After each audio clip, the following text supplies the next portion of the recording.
Welcome back to the Friday and Saturday edition of the Sports Beat, ladies and gentlemen, right here on Service Electric Cable TV's Channel 10. And don't forget, the most popular high school website in the state is mugsmedia.com.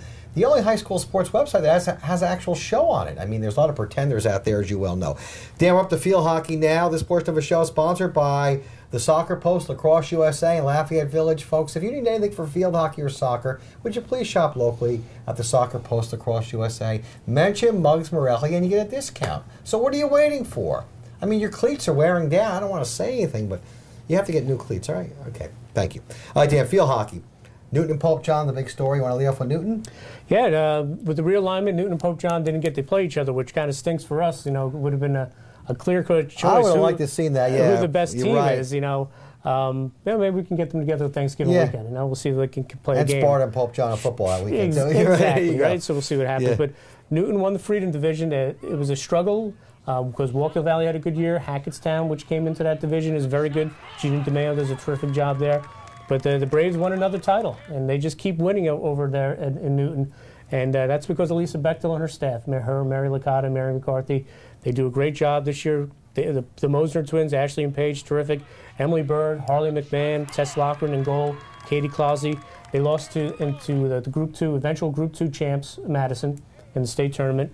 And they knocked off Voorhees, a very good Voorhees team, in overtime in that county tournament, 2-1. But unfortunately, due to some scheduling glitches and bad weather, they never played the county tournament final for field hockey. So Newton was co-champs with Warren Hills. So another great year for the Newton Braves. Lisa Bechtel also reached a 300th win. She's only done it in 20 years, so it's just tremendous what she's done over there. And a credit to those kids. You know, it's a small school, small Group 2 school, and they can stand up to any program in the state field hockey-wise. So they had a great year over at Merriam Avenue. And Pope John, one of the Lady Lions. I mean, they won the national division? The national division. Right? That's the surprise of the year. Yeah. And Wendy Morris, the longtime coach there, left. She's at Pennington right now. And they brought in Susan Blanchard, and Sue came in. She got Heather Connolly, the former Newton Star, as her assistant, and just took a group of kids that were kind of an unknown, very good players, but no one knew what to expect. And they went out and went 17-4-1. I mean, it's incredible what they did. Melanie O'Connor was just tremendous in the middle of the field for them, defensively and offensively. She would feed the attack, which featured Felicia Wetzel, Alicia Cowart, and Carolyn McKinney. And in goal, they had Eliza Hinks and Shannon Frick split time, but O'Connor made them go. They won that national division. They had wins over Randolph and Roxbury, who played for the North 1 Group 4 final. So a lot of quality wins. They won a state game. They beat Wallkill Valley in the states in overtime. And it was, you know, they went as far as Melanie O'Connor. Melanie was a part of a great group there. And Sue Blanchard and Heather did a tremendous job. You can't say enough for what they did winning that national division.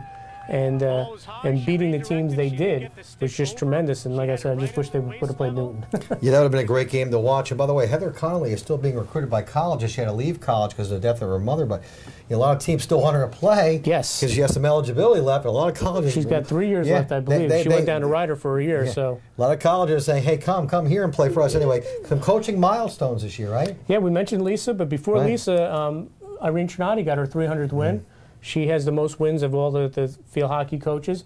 And Irene did a tremendous job this year with a very young team. They battled right down to the last game of the season to try to catch Newton for that Freedom Division title. They came up a little short. They lost to Hackettstown.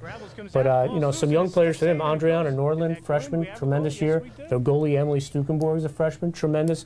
Brittany Harlos, who's really blossomed into a tremendous player for them, also plays basketball at Wallkill, just a sophomore. And they had some really good, solid seniors, Callista Grzales, Rachel Mitchner, and Desiree Gann. So they put it together with a young mix, an older mix of players, had a real nice run in the regular season, and did some nice things. But Irene, she's been doing it since 1986 over there. She's just a tremendous coach, and like Bechtel, like Lisa Bechtel, all they've done is won, and it's a great year for Wallkill field hockey. Any final thoughts on field hockey, Mr. Cleary? Well, High Point, once again, got back in states. They won a game. Bev Kerr does a great job every year. Jesse Armstrong, Jen Hensel, B. Cannavale, Erica Brennan did a nice job for them. Lenape Valley also made states, and Chelsea Cohn did a nice job for them. Also, Deanna Utters, a sophomore. She's a rising star as a goalie. And you got to give props out to Daniel Ryan down in Jefferson. They didn't make states last year. They made it 2 years ago for the first time in 24 years. She got them back in this year, and they won a game. They eventually lost to West Essex. So they did a nice job. Lauren Ferguson, Sam Abrovovich did good work for them. And Kittatinny on the first year of Coach Heather Grimm. They had some nice players, Charlotte Case, Michaela Verga. They did a nice job, Laura McGrew, Sam Noor. So, as always, Sussex County, field hockey rich. And that Freedom Division was as good as any division around when you're bringing Hackettstown into the mix. And would, for Newton to win that and for Pope John to win the National, to have two teams from Sussex County to win division titles in the new NJAC just speaks volumes of the field hockey talent in this county. And even you look at Vernon, who struggled, they beat High Point in the last game of the season. Yep, we did that game right here on And we Channel did that 10. game. Molly Kerr did a great job in goal for Vernon. So even the teams on the bottom end competed with the top end, and that's how it's always been in field hockey up here, and this year was no different. All right, Dan, thank you very much. We have more to come on the Friday and Saturday edition of a Sports Beat. Right now we have for you a commercial timeout. That was awesome. Incredible.